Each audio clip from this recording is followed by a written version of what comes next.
오늘 말씀은 요셉의 채색옷에 대해서 말씀 전해드리도록 하겠습니다. 여러분, 채색옷 하면 어떤 생각이 들어가십니까? 채색옷 하면 이제 옥동자가 입었던 그 알록달록한 그런 옷을 생각하기 쉬우실 것입니다. 하지만 여기서 오늘은 캐터네트 파심이라는 그런 옷인데요. 그것은 손과 발까지 내려오는 긴 겉옷을 이야기합니다. 파심이라는 것은 손바닥, 발바닥 이런 뜻을 가지고 있고, 그리고 캐터네트는 그냥 옷입니다. 옷이라는 단어인데, 손바닥, 발바닥까지 내려오는 긴 옷을 채색옷이라고 이렇게 우리나라 말로 번역을 하였습니다. 그러면 이 옷은 어떤 옷일까요? 보통 사람들은 짧은 소매가 있는 그런 옷을 입었습니다. 그런데 저런 옷은 아주 최고의 높은 사람들, 그리고 왕족들이 입었던 옷이라고 그렇게 이야기를 하고 있습니다. 지금도 보면 사우디아라비아나 이런 데 보면 왕족들이 옷을 입는 거 보면 대충 이해가 되실 것입니다. 그때 하얀 옷을 아주 길게 어떤 하얀 옷을 입고 다니는 것을 보게 되는데, 이 당시에도 저런 채색옷은 아주 높은 사람이나 그리고 왕족들이 입었던 그런 옷입니다. 그런데 이 옷을 야곱이 요셉에게 지어줬습니다. 그런데 야곱과 요셉이 왕족이기 때문에 이 옷을 지어줬거나 입혔던 것은 아닐 것입니다. 그러면 왜 이 옷을 요셉에게 입혀줬을까요? 창세기 37장 3절을 보게 되면 요셉은 노년에 얻은 아들이므로 이스라엘이 여러 아들보다 그를 더 사랑하므로 그를 위하여 채색옷을 지었더니, 이렇게 오늘 본문은 말씀하고 있습니다. 야곱은 4명의 아내가 있었습니다. 그를 통해서 12명의 아들과 그리고 1명의 딸을 낳았다고 성경은 기록하고 있습니다. 그런데 요셉을 더 사랑한 이유가 있습니다. 요셉을 더 사랑한 이유는 뭐냐면, 자신이 가장 사랑했던 레아를 통해서 낳은 라헬인가요? 라헬이죠. 라헬을 통해서 얻은 아이이기 때문에 그럽니다. 라헬을 통해서 낳은 아들이기 때문에 더욱더 사랑스러웠고, 그리고 아기를 낳지 못했다가 오랜만에 얻은 아이이기 때문에 그렇게 그를 더 사랑하여서 그런 옷을 입혔다고 이야기합니다. 야곱은 그랬을 것입니다. 너를 최고로 내가 사랑하고 아낀다, 이런 마음으로 요셉에게 이 옷을 입혔겠지요. 그러나 형들의 눈으로 볼 때는 특별히 사랑받는 요셉이 시기의 대상으로 비춰졌을 것입니다. 그래서 요셉을 형들이 시기했는데 그 원인 중에 하나가 채색옷이지요. 아마 이 채색옷은 요셉이 고난받는 그러한 상징적인 역할을 하게 되는 것을 보게 됩니다. 먼저 요셉의 고난의 시작은 채색옷이 벗겨지는 것으로 시작되는 것을 보게 됩니다. 창세기 37장 31절을 보면 그들이 요셉의 옷을 가져다가 숫염소로 죽여서 그 옷을 피에 적시고, 이렇게 말씀하고 있는 것을 보게 됩니다. 이것은 요셉을 형들이 잡아가지고 구덩이에 빠뜨립니다. 처음엔 죽이려고 했지요. 죽이려고 하다가 차마 죽이지 못하고 그를 살립니다. 그러니까 저기 보니까 아라비아 상인이 오게 되는 거예요. 그 상인에게 이제 이를 잡아서 은 20에 팔아버립니다. 팔아버리고 아버지에게는 요셉의 그 채색옷을 벗겨서 염소의 피를 적시고, 피를 적셔가지고 요셉이 죽었다라고 이렇게 거짓을 고하게 되는 것이지요. 이처럼 이 채색옷은 형들에게는 아주 보기 싫은 그런 옷이었을 것입니다. 이 채색옷을 보게 되면 요셉에 대한 질투가 떠오르게 될 것이고, 그리고 아버지에 대한 미움이 치솟아 올랐을 것입니다. 그러게 형들은 차별의 상징이 되는 요셉의 채색옷을 강제로 벗기고 아버지에게 요셉이 죽었다고 거짓을 고하게 되는 것이지요. 요셉은 이제 그의 자랑이었던 채색옷을 벗게 됩니다. 그리고는 어떻게 됩니까? 노예로 이집트에 팔려가게 되지요. 요셉은 이제 채색옷을 벗고 노예 옷으로 갈아입게 됩니다. 그런데 노예 옷을 입은 요셉의 행동은 노예 같지 않았습니다. 비록 신부는 노예였으나 노예처럼 살지 아니하고 자신의 맡은 바 소임을 다했던 것을 보게 됩니다. 그리고 노예의 신분에 걸맞지 않게 자신의 목소리를 내게 됩니다. 원래 노예들은 자신의 목소리를 낼 수가 없습니다. 주인이 시키면 시키는 그 일을 완수해야 되는 것이죠. 그렇지 아니하면 죽음이 그 앞에 다가오게 됩니다. 죽어도 말을 못하는 것이 노예였습니다. 요셉은 보디발의 아내가 그를 유혹하지요. 그리고 부당한 요구를 하게 됩니다. 그때 요셉은 노예 신분이기 때문에 그 부당한 요구에도 들어주어야 하는 그런 의무가 있었습니다. 하지만 요셉은 그렇게 하지 아니했죠. 요셉은 그 불의한 요구를 뿌리치고 자신의 목소리를 내서 그냥 그곳을 자리를 피했던 것을 보게 됩니다. 그것 때문에 요셉은 이제 어떻게 됩니까? 그 요셉은 감옥에 갇히게 됩니다. 요셉이 그렇게 그 유혹과 그리고 불의에 대해서 반항했던 이유가 있습니다. 그것은 요셉의 성격 때문에 그런데요. 37장 2절 본문입니다. 읽어보면 야곱의 족보는 이러하니라. 요셉이 70세의 소년으로 그의 형들과 함께 양을 칠 때 그의 아버지의 아내들 디라와 실바의 아들들과 더불어 함께 있었더니 그가 그들의 잘못을 아버지에게 말하더라. 오늘 본문 2절은 그렇게 말씀하고 있습니다. 그의 첩의 아들들, 야곱의 첩이죠. 디라와 실바의 아들들과 같이 있었습니다. 17살 때 그들과 함께 양을 치러 갔습니다. 그런데 첩의 아들들이 잘못을 하는 거예요. 잘못된 말을 하고 잘못된 행동을 하게 됩니다. 요셉은 그것을 볼 수가 없었지요. 그래서 어떻게 합니까? 그것을 있는 그대로 고발하게 된다는 것이죠. 형들은 그런 요셉을 상당히 싫어했을 것입니다. 그것으로 말미암아 이제 그 옷이 벗겨지고 노예로 팔려졌고 이제는 그 목소리, 자신의 목소리를 보디발의 처에게 냈고 그 노예 신분에 걸맞지 않는 행동을 했기 때문에 그는 누명을 쓰고 이제 감옥에 잡혀 들어가게 됩니다. 그는 이제 노예 신분에서 죄수의 신분으로 변하게 됩니다. 그의 옷은 이제 노예의 옷에서 죄수의 옷으로 바뀌어지게 되는 것을 보게 됩니다. 이제 그 요셉은 죄수의 옷을 입었지만 그곳에서도 그는 죄수처럼 행동하지 아니합니다.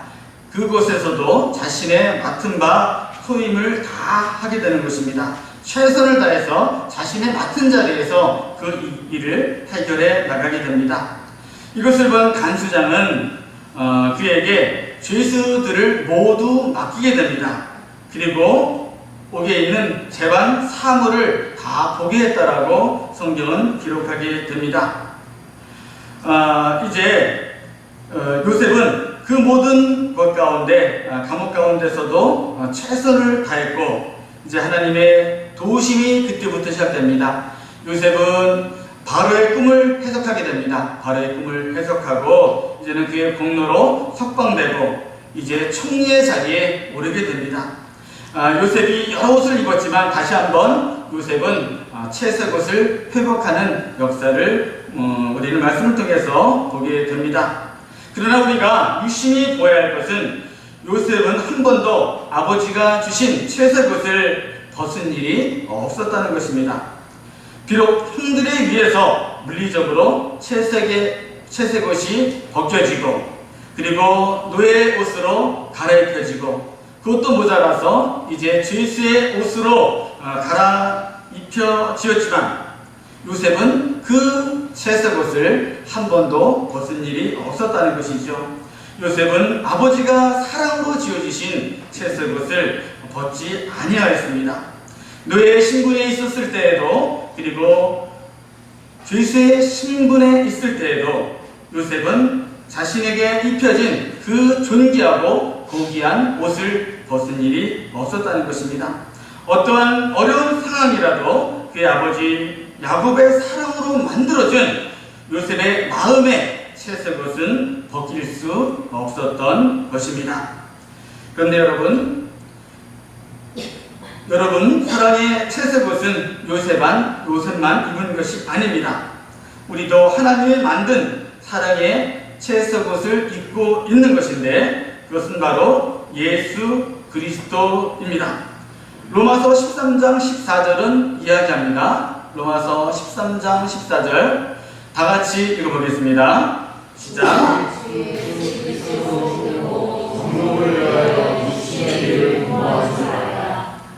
그렇습니다. 사도 바울은 예수 그리스도의 옷을 입으라고 우리에게 말하고 있는 것을 보게 됩니다. 하나님은 요셉 같은 우리를 사랑하셔서 예수 그리스도로 거룩한 옷을 지어 주셨습니다. 구약에 있어 거룩한 옷은 무엇입니까? 제사장이 입는 그런 옷이 거룩한 옷입니다. 제사장 영상 넘겨주시면 이렇게 제사장 옷이 나와 있습니다. 처음에 보여드렸던 그 옷에 채색 옷에 겉에다가 파란 옷을 입히고 겉에다가 또한 이렇게 알록달록한 보석으로 꾸민 옷이 제사장 옷입니다. 요셉의 입은 채색 옷은 제사장의 장식을 제외하면 거의 같은 옷이라고 보게 됩니다. 그러면 제사장만 그러한 옷을 입었나요? 베드로전서 2장 9절은 우리에게 말씀하고 있습니다. 그러나 너희는 택하신 족속이요 왕같은 제사장들이요 거룩한 나라요 그의 소유가 된 백성이니 이는 너희를 어두운 데서 불러내어 그의 기이한 빛에 들어가게 하신 이의 아름다운 덕을 선포하게 하려 하심이라 라고 말씀하고 있습니다. 하나님은 우리를 왕같은 제사장이라고 말씀하고 있습니다. 그러기에 우리는 그런 옷을 입을 자격이 된다는 것입니다. 그리스도를 믿는 여러분 모두는 그리스도의 옷을 입은 고귀하신 분들이십니다. 그런데 우리가 알아야 될 것은 그리스도의 옷을 입은 우리에게도 요셉이 당하는 그러한 고난이 다가올 수 있다는 것입니다. 그것은 왜 그렇습니까?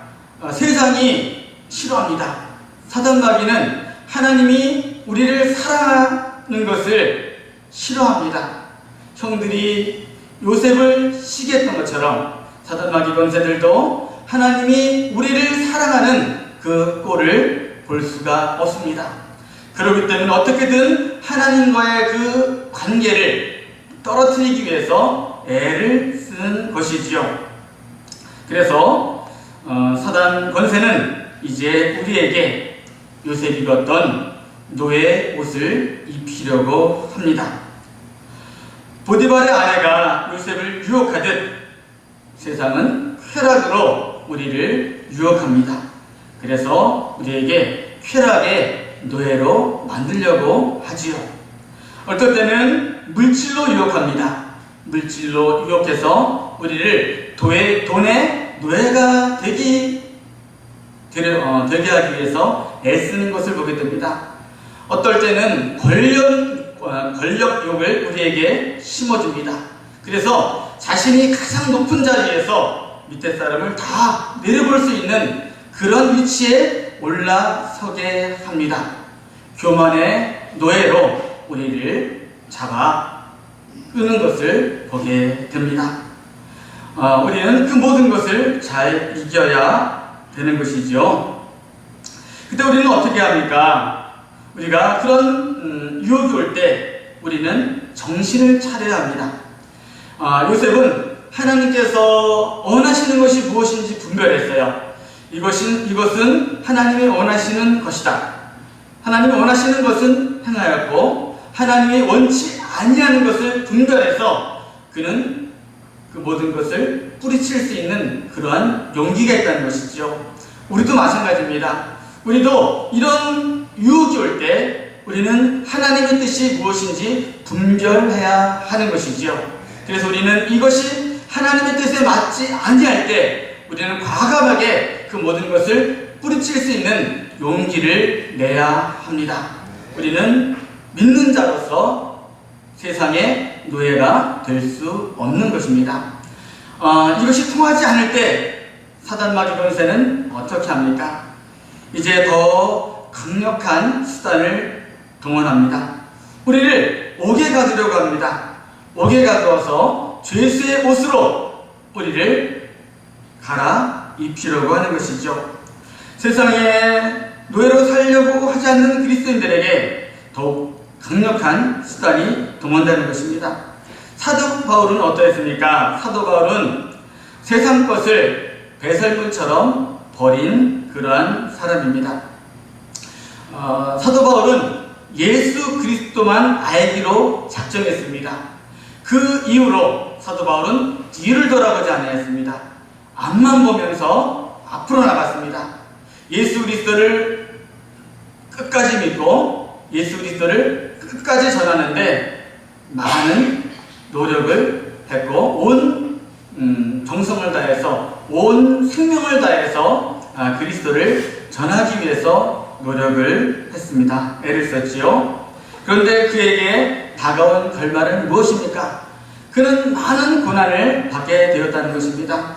예수 그리스도를 전하기 위해서 애를 썼지만 그에게 다가오는 것은 옥에 갇히는 그러한 고난을 받게 되었다는 것입니다. 그때 사도 바울은 어떻게 했습니까? 낭망했습니까? 그리고 모든 것 가운데 절망했습니까? 사도 바울은 그렇게 하지 아니었습니다. 사도 바울이 옥에서 한 것은 무엇입니까? 그는 옥에서 하나님을 찬양했다는 것입니다. 옥에 갇혔을 때도 하나님을 원망하지 아니하고 이것을 하나님의 뜻으로 받아들이고 옥에서 하나님을 찬양했습니다. 그때 어떤 일이 벌어집니까? 기적이 일어납니다. 그의 착고가 풀립니다. 그의 매였던 것이 기적적으로 풀어집니다. 그리고 닫혔던 옥이 열리게 되는 기적을 체험하게 된다는 것입니다. 이처럼 하나님을 믿는, 하나님을 찬양했던 그 사도 바울에게 하나님께서 은혜를 베풀어 주신다는 것이죠. 사도 바울은 애매한 고난을 받았지만 하나님께서 그 도우심으로 그를 풀어주셨습니다. 우리도 이렇게 살다 보면 애매한 고난을 받을 때가 있습니다. 이것이 왜 내가 이 일을 당해야 하는가? 내가 무엇을 잘못했기에 이런 고통을 내가 당해야 하는가? 이렇게 우리는 말할 때도 있습니다. 애매한 고난을 받으시는 분 중에 한 분이 또 계시죠. 정정 권사님도 애매한 고난을 받고 있습니다. 애매한 고난 가운데 지금 처해 있는데, 근데 저는 감사한 것은 무엇이냐면 그 애매한 고난 가운데서도 하나님을 원망하지 아니하고 그곳에서도 하나님의 말씀을 보면서 하나님의 뜻으로 받아들이고 하나님을 찬양했다는 것입니다.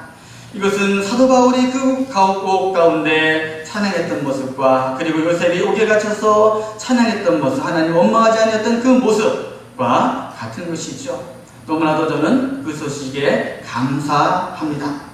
결국 하나님께서는 그 모든 것 가운데 갚아주실 날이 올 것입니다. 하나님께서 해의 때가 지나면 하나님께서 반드시 지금보다 더 좋은 것으로 그 권사님에게 회복해주는 놀라운 역사가 나타남을 믿습니다. 우리는 이렇게 살다 보면 하나님의 뜻이 어디 있는가, 하나님의 뜻이 어디 있는가 알지 못할 때가 많이 있습니다. 하지만 우리가 알아야 할 것은 하나님은 절대로 실수하지 아니하시는 분이라시는 것입니다. 하나님께서는 모든 계획을 세우시고 하나님의 뜻대로 하나님의 백성을 이끌어 나가신다는 것이지요. 우리가 그 하나님을 믿고 나갈 때 하나님께서는 요셉이 그 철새 것을 회복했던 것처럼 우리의 모든 것을 회복해 주신다는 것입니다. 그런데 이렇게 우리가 고난을 당하게 되는데요.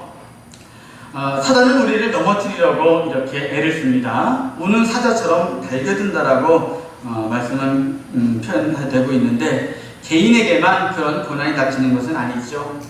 사단은 교회를 무너뜨리기 위해서 또한 열심히 애를 쓰는 것도 우리는 알아야 합니다.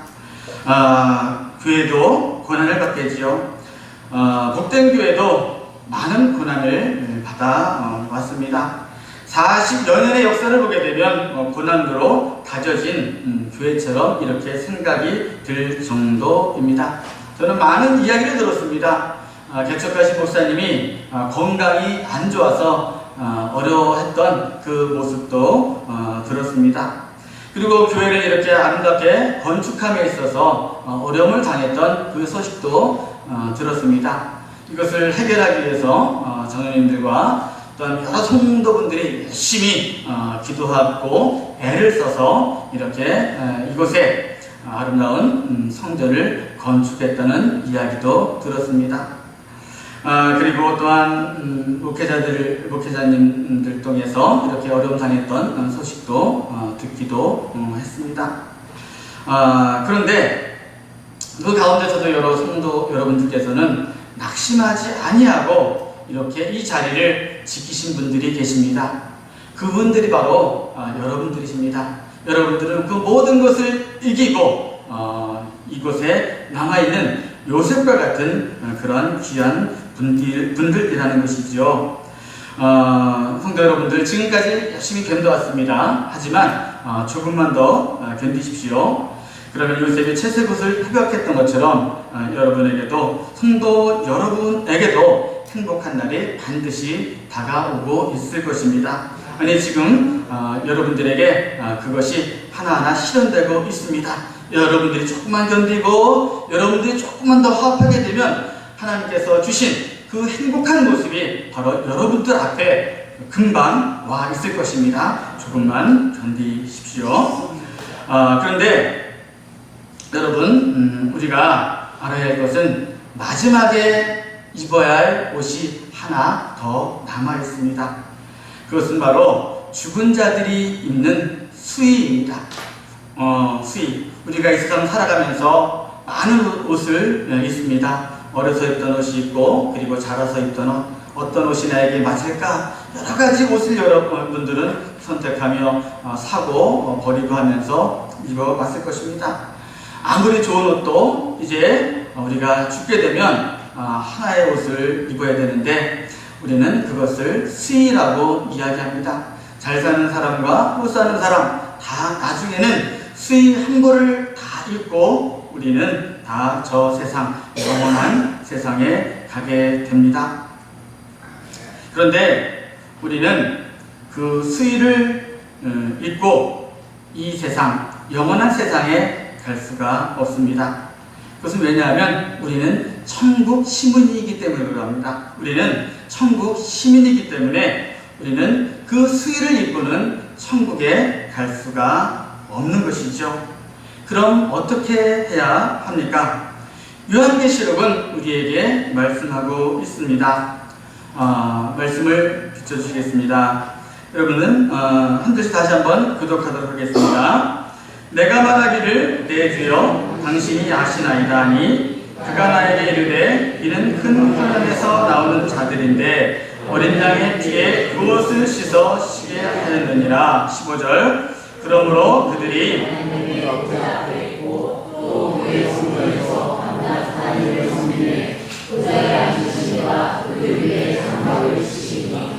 그들이 다시는 줄이지도 아니하며 목마르지도 아니하고 배나 아무 뜨거운 기운에 상하지도 아니하리니 이는 보좌 가운데 계신 어린 양이 그들의 목자가 되사 생명수 샘으로 인도하시고 하나님께서 그들의 눈에서 모든 눈물을 씻어 주실 것입니다. 아멘. 하나님께서 영원한 것 생명수로 인도하시고 여러분들이 이 세상에서 어려운 땅에서 흘렸던 눈물을 다 하나님께서 다 씻어 주시겠다라고 이렇게 말씀을 통해서 우리에게 약속하고 계십니다. 우리는 수의를 입었습니다. 수의를 입고 그것을 가지고는 하나님 앞에 나갈 수가 없습니다. 그럼 어떻게 합니까? 그 수의를 벗고 예수 그리스도의 보혈의 피에 그 옷을 담가야 합니다. 그리고 예수 그리스도의 그 피 가운데 보혈의 피로 말미암아 그 옷은 거룩하여지고 우리는 그 거룩한 옷을 입고 하나님 앞에 나아갈 수 있는 것이죠. 거룩한 그 옷을 입은 자들만이 천국으로 들어갈 수가 있습니다. 성도 여러분, 여러분 모두는 그리스도의 옷을 입은 요셉과 같은 존귀한 자들입니다. 요셉이 어떠한 상황에도 그 옷을 벗지 않고 간직하였던 것처럼 여러분 모두 그리스도의 옷을 잘 간직해 두시기 바랍니다. 그리고 그 옷을 입고 한 분도 빠지지 말고 천국 잔치에 참여하시기를 주의 이름으로 축복합니다.